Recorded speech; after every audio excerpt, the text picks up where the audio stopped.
नमस्कार, देवभूमि समाचार देख रहे हैं आप। आपके साथ मैं हूं स्वीटी दीक्षित। बुलेटिन की शुरुआत करेंगे महत्वपूर्ण जानकारी के साथ। अवैध मदरसों पर सीएम पुष्कर सिंह धामी सख्त नजर आ रहे हैं। वीरभट्टी में भी अवैध मदरसे को ध्वस्त किया जाएगा। पहले टांडा जंगल इलाके में भी हुई थी ये कार्रवाई। अब देखिए, वीरभट्टी में अंजुमन इकरा मदरसा किया जाएगा ध्वस्त। एसडीएम ने मदरसा संचालक को जारी किए नोटिस। बच्चों में मदरसा संचालक पर लगाए थे गंभीर आरोप और सरकारी भूमि पर अवैध कब्जा कर मदरसे का निर्माण किया गया है। अवैध मदरसे में बच्चों के साथ अमानवीय व्यवहार हुआ है। पूरे प्रदेश में 50 से अधिक मदरसे पाए गए हैं संदिग्ध, और ऐसे में एसडीएम ने मदरसा संचालक को नोटिस जारी कर दिया है। मदरसे पे इल्जाम भी लगा है अमानवीय व्यवहार यहाँ पे मदरसों पे किया जा रहा है बच्चों के साथ। और बच्चों ने बता दें कि ये इल्जाम जो है संचालक पे लगाए हैं।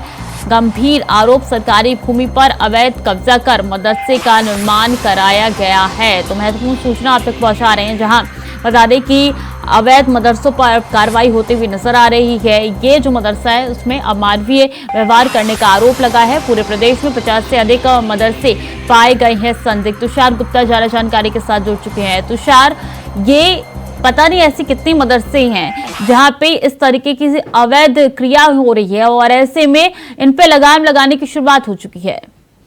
जी हाँ, बिल्कुल। अवैध मदरसों की बात की जाए तो इन पे काफी ध्यान देना सरकार की प्राथमिकता बनती है, क्योंकि ऐसे में देखा जा रहा है जो मदरसों से काफी अनैतिक कार्य देखने को मिल रहे हैं। पहले भी अगर आप बात की जाए तो बच्चों को गलत शिक्षा दी जा रही है। साथ साथ जो नैनीताल वाले वीरभट्टी में जो ये मदरसा था, इसे अब तोड़ने के जो आदेश दिए हैं, ध्वस्तीकरण के जो आदेश दिए गए हैं, वो वजह ये थी कि वो बच्चों के साथ अनैतिक कार्य वहां पर हो रहे थे। और 25 बच्चों को करीब वहां से रेस्क्यू किया गया था। और जब बच्चों से बातचीत की तो उन्होंने भी साफ कहा कि यहाँ पर उनके साथ कुछ अनैतिक कार्य हुए हैं। ऐसे में सरकार को भी ध्यान देना चाहिए। जिसके बाद जिला प्रशासन ने 8 तारीख को जो 8 अक्टूबर है वहां पर ये कह दिया था कि या फिर ये मदरसा है जो पूरी तरह से अवैध है, इसको ध्वस्तीकरण के जल्द आदेश लिए जाएंगे। और मुख्यमंत्री ने साफ कर दिया है कि इसे अब ध्वस्त किया जाएगा। और वही प्रदेश में बात की जाए तो 50 से अधिक ऐसे मदरसे हैं जो अनैतिक चल रहे हैं, जो अवैध हैं, जिन्हें ध्वस्तीकरण अभी आने वाले समय में देखने को मिल सकता है। जिस तरह से हमने देखा कि मजारों पर जिस तरह से बुलडोजर चढ़े हैं, या फिर कहा जाए ध्वस्तीकरण उनका हुआ है, जिस तरह से कहा जाए कि अतिक्रमण को किया हुआ था मजारों ने, ऐसे में अब मदरसों की बारी है। मदरसों पे चेकिंग की जाएगी, किस तरह से उनकी जो शिक्षक मतलब जो शिक्षा को लेकर गुणवत्ता है वो किस तरह से है, और साथ साथ किस तरह से वहाँ पर पढ़ाया जा रहा है, किस तरह से व्यवस्थाएं हैं। अगर कुछ भी अनैतिक कार्य वहाँ पर पाए जाते हैं या फिर अतिक्रमण वहाँ पाया जाता है तो उसे ध्वस्त किया जाएगा। तो ये शुरुआत काफी पहले से हो चुकी थी। आप देखिए, धीरे धीरे करके अंजाम की ओर यहाँ पे सरकार बढ़ रही है। जी हाँ, बिल्कुल।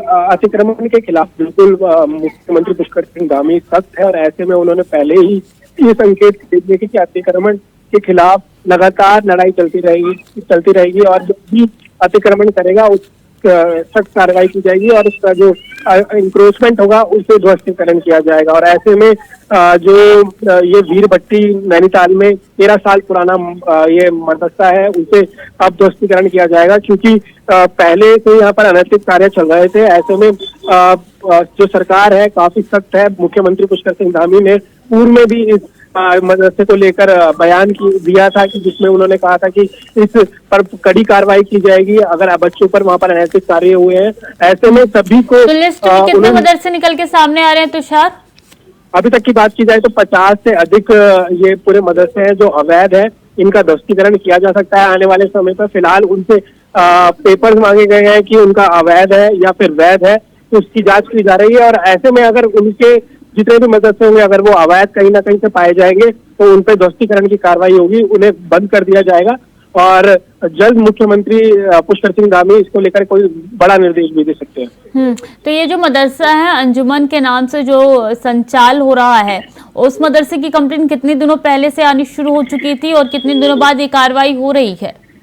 देखिए, इस अक्टूबर माह के पहले हफ्ते में इसकी कंप्लेंट सामने आई थी, जिसमें नैनीताल के जो ये वीरभट्टी में बना हुआ है मदरसा, और ऐसे में यहाँ पर बच्चों को लेकर कि यहाँ पर राजनीतिक कार्य यहाँ पर किए जा रहे हैं, इसके बाद एक बच्चे को वहां पर रेस्क्यू किया गया था। उस बच्चे ने बताया था कि करीब 25 से 30 बच्चे वहां पर फंसे हुए हैं, जो कहा जा सकता है जो अपंग है या फिर कहा जाए हैंडीकैप्ड है कुछ बच्चे। उस जो संचालक है और साथ साथ उसका बेटा है, जो उनके साथ कुछ अनैतिक कार्य कर रहा है। ऐसे में जो सरकार की जिला प्रशासन था, एसडीएम थे वहां के नैनीताल के, वो वहां पर घटनास्थल पर पहुंचे और वहां पर जो भी मुनायब पूरा वो लिया कि किस रिपोर्ट ली कि किस तरह से वहां पर कार्य हो रहा है। और वहां पर 25 बच्चों को जो रेस्क्यू किया गया है और उसके बाद उन बच्चों से भी पूछताछ की थी किस तरह से जो मदरसे का संचालन हो रहा है, किस तरह की उनकी पढ़ाइयों की गुणवत्ता है। तो ऐसे में बच्चों ने काफी शिकायत की थी, साथ साथ उन पर कुछ अनैतिक कार्य करने की भी बात की थी कि जो मदरसे के संचालक है वो बच्चों के साथ छेड़छाड़ करते जी बिल्कुल। अब धीरे धीरे जो है वो तस्वीर निकल के सामने आनी शुरू हो चुकी है और अवैध मदरसे जो है वो ध्वस्त किए जा रहे हैं। बहुत बहुत धन्यवाद आपका तमाम जानकारियों के लिए।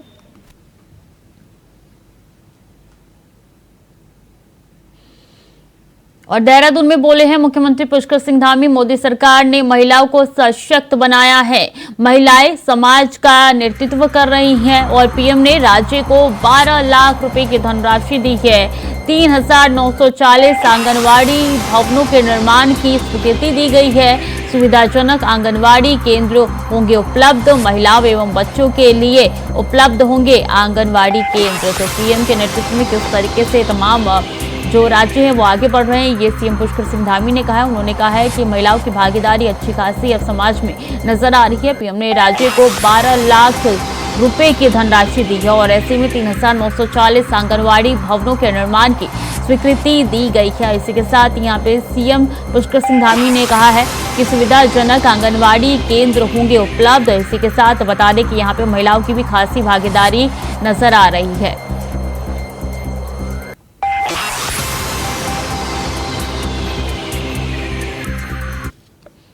तो वहीं खेल को लेकर बोले हैं मुख्यमंत्री पुष्कर सिंह धामी, राज्य में खेल प्रतिभाओं को बढ़ाने के लिए प्रयास हो रहा है। उभरते खिलाड़ियों के लिए छात्रवृत्ति देने का कार्य किया जा रहा है। सरकार ने खेल छात्रवृत्ति देने का कार्य किया है। खिलाड़ियों के लिए नई खेल नीति लाई गई है।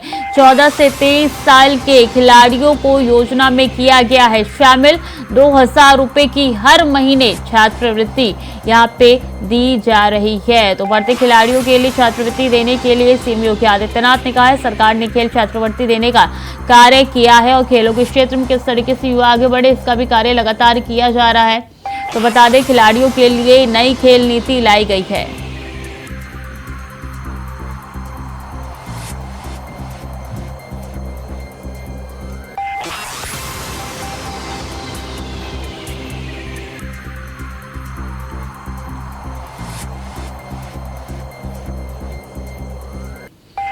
तो खेल को लेकर बोले हैं मुख्यमंत्री पुष्कर सिंह धामी कि खेल के क्षेत्र में अब उत्तराखंड आगे बढ़ रहा है। राज्य में खेल प्रतिभाओं को बढ़ाने के लिए अब प्रयास किया जा रहा है। इसी के साथ बता दें कि सीएम ने कहा है कि उभरते खिलाड़ियों के लिए छात्रवृत्ति देने का कार्य किया जा रहा है और खेल के क्षेत्र में किस तरीके से उत्तराखंड को आगे बढ़ाना है इसके लिए भी लगातार कार्यबद्ध है। यहाँ पे उत्तराखंड सरकार और सरकार ने खेल छात्रवृत्ति देने का कार्य भी किया है ताकि खेल के क्षेत्र में यहाँ पे युवा आगे बढ़े और खिलाड़ियों के लिए नई खेल नीति लाई गई है। सीएम योगी आदित्यनाथ ने कहा है कि खिलाड़ियों के लिए नई खेल नीति लाई गई है। 14 से 23 साल के खिलाड़ियों को योजना में किया गया है शामिल और 2,000 रुपए की हर महीने छात्रवृत्ति युवाओं को दी जा रही है, खिलाड़ियों को दिया जा रहा है।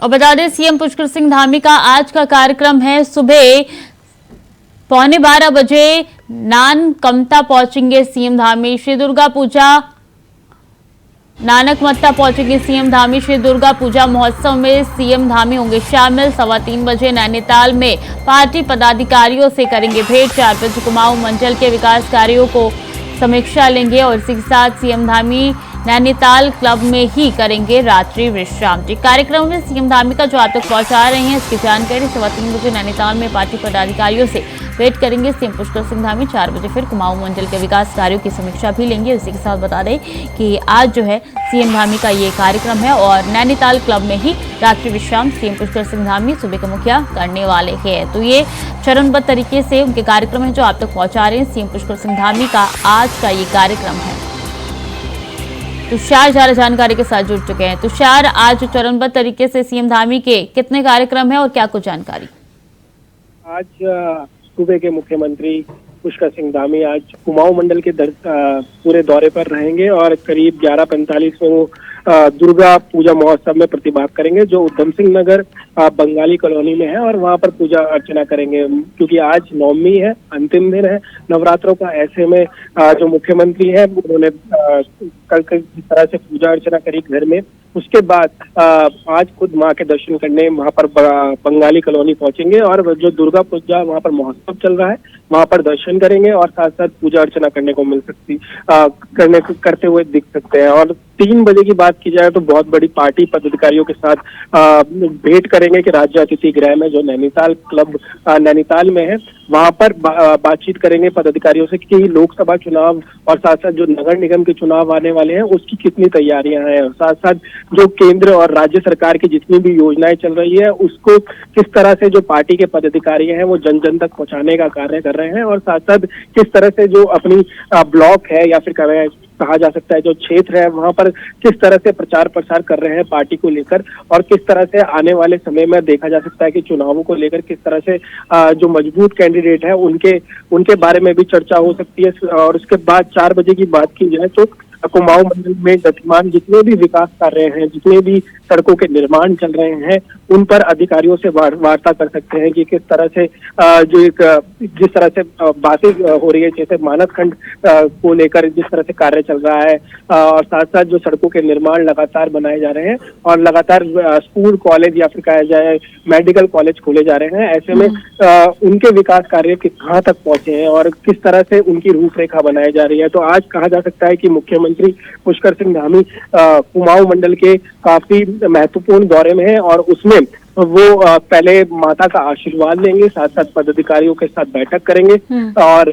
अधिकारियों से विकास कार्यों के बारे में चर्चा करेंगे कि किस तरह से विकास कार्य गतिमान है कुमाऊं मंडल में और उसके बाद रात्रि विश्राम उनका नैनीताल में ही रहेगा और उसके बाद अगले दिन यानी कि कल दशहरे वाले दिन मुख्यमंत्री वापस देहरादून लौटेंगे। जी, ये पूरा कार्यक्रम रहने वाला है और ऐसे में 3:15 बजे जो है नैनीताल के पार्टी पदाधिकारियों से भेंट करेंगे। ये भेंट किस मुद्दे को लेकर हो सकती है तुषार?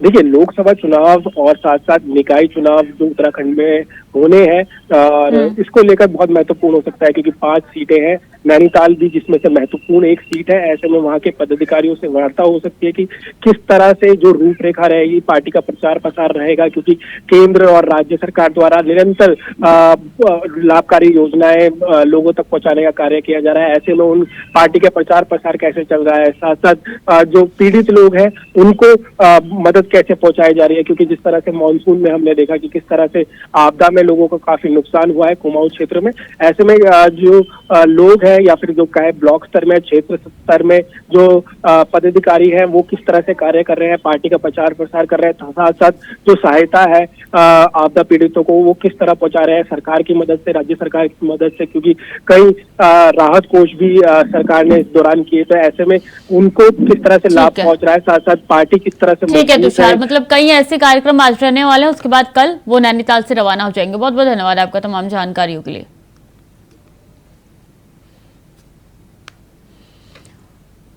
और विशेष प्रमुख सचिव अभिनव कुमार का बयान सामने आया है। गोवा में होने जा रही राष्ट्रीय खेलों का आयोजन हुआ है। राज्य के 200 से ज्यादा खिलाड़ी होंगे शामिल। 177 खिलाड़ियों के साथ 63 ऑफिशियल्स टीम भी मौजूद होंगी। 25 खेलों में ये टीम लेंगी हिस्सा। खिलाड़ियों को आगामी खेल के लिए दी है शुभकामनाएं।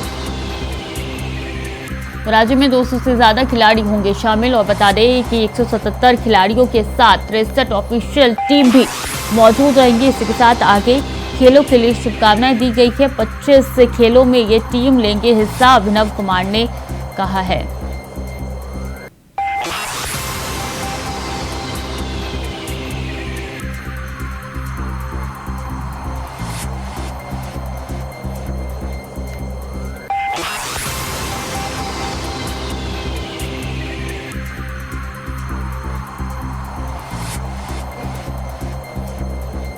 और दीवार गिरने से हुई युवती की मौत। डीएवी पीजी कॉलेज में दीवार गिरने से युवती की मौत हो गई। युवती की मौत मामले में बनाई गई है कमेटी। डीएवी प्रबंधन ने बनाई है कमेटी। 21 दिनों में रिपोर्ट सौंपने के निर्देश यहाँ पे दिए गए हैं। फैसले के बाद छात्र संगठनों ने धरना स्थगित किया है और प्रबंधन ने उचित कार्रवाई का भरोसा दिलाया है। छात्र संगठनों ने प्रबंधन को चेतावनी दी है। मांगे पूरी न होने पर दोबारा आंदोलन की चेतावनी यहाँ पे छात्रों प्रबंधन द्वारा दी गई है। तो प्रबंधन को छात्रों द्वारा बता दें कि यहाँ पे चेतावनी दी गई है कि अगर जल्द से जल्द ये पूरी जांच नहीं हुई तो हम एक बार फिर से आंदोलन करेंगे। तो बता दें ये पूरा मामला डीएवी के पीजी कॉलेज से जुड़ा हुआ है, जहां की दीवार गिरने से एक युवती की मौत हो गई थी, जिसके बाद से ये मामला काफी ज्यादा संज्ञान में लिया गया और कमेटी का गठन कर दिया गया है जांच पड़ताल के लिए। इसके बाद से छात्रों ने ये आंदोलन जो है वो स्थगित कर दिया था।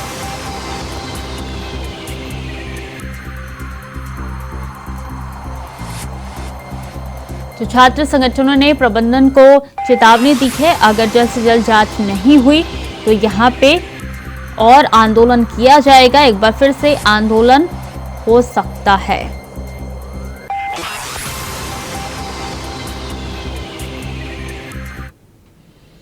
और पुलिस ने जारी किया है यातायात प्लान। दशहरा मेले को लेकर प्लान जारी किया है पुलिस ने। परेड ग्राउंड के चारों ओर होगा 0 जोन और ऐसे में मंगलवार को रूट रहेंगे डाइवर्ट। रीजेंस ग्राउंड एवं मंगला देवी इंटर कॉलेज ग्राउंड में पार्क होंगे वाहन। तो दशहरा मेले को लेकर एडवाइजरी जारी कर दी गई है और एडवाइजरी के तहत तो परेड ग्राउंड के चारों ओर 0 जोन होगा। इसी के साथ कई रूट जो है वो मंगलवार को डाइवर्ट कर दिए गए हैं।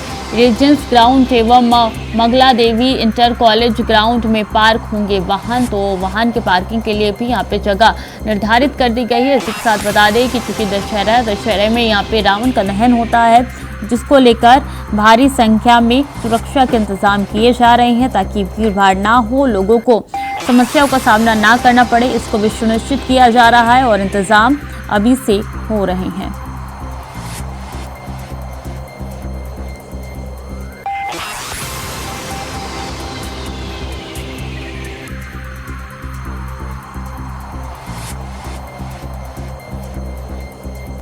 और 1 नवंबर से डीएससी भर्ती होगी। बता दें कि आरसी मुख्यालय रानीखेत में होगी भर्ती। भूतपूर्व सैनिकों को मिलेगा एक और मौका। कुमाऊं रेजिमेंट सैनिकों को देश सेवा का मौका मिलेगा। 2 नवंबर से शुरू होगी शारीरिक मापदंड प्रक्रिया और इसमें आपको बता दें कि आरसी मुख्यालय रानीखेत में ये भर्ती होगी। भूतपूर्व सैनिकों को मिलेगा एक और मौका और बता दें कि जल्द ही इसकी प्रक्रिया जो है वो शुरू की जाएगी। कुमाऊं रेजिमेंट सैनिकों को अब देश की सेवा करने का मौका जो है यहाँ पे मिलेगा।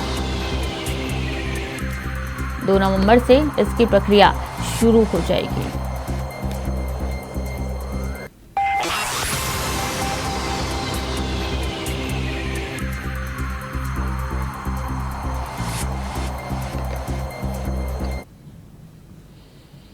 बीजेपी प्रदेश अध्यक्ष ने किसानों के संबंध में दिए गए बयान पर कांग्रेस अध्यक्ष ने टिप्पणी करते हुए कहा था कि भाजपा मानसिक संतुलन खो चुकी है, जिस पर बीजेपी प्रदेश अध्यक्ष महेंद्र भट्ट ने पलटवार करते हुए कहा कि करण महाराज जिस पार्टी के प्रदेश अध्यक्ष है उसके राष्ट्रीय नेता आलू से सोना बनाने का काम करते हैं। इससे उनके मानसिक संतुलन का अंदाजा लगाया जा सकता है। जिस पार्टी के राष्ट्रीय नेताओं का मानसिक संतुलन जैसा होता है उसके प्रदेश अध्यक्ष का भी मानसिक संतुलन वैसा ही होता है।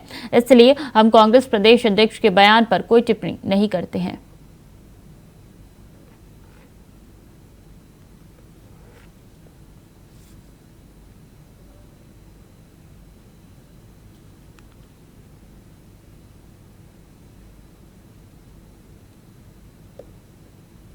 संकेत दिए हैं कि नवरात्रों में हम इस सूची किसी भी दिन जारी कर सकते हैं। तीसरी सूची भी बहुत जल्दी निकलेगी, चौथी सूची उसके तत्काल बाद निकलेगी।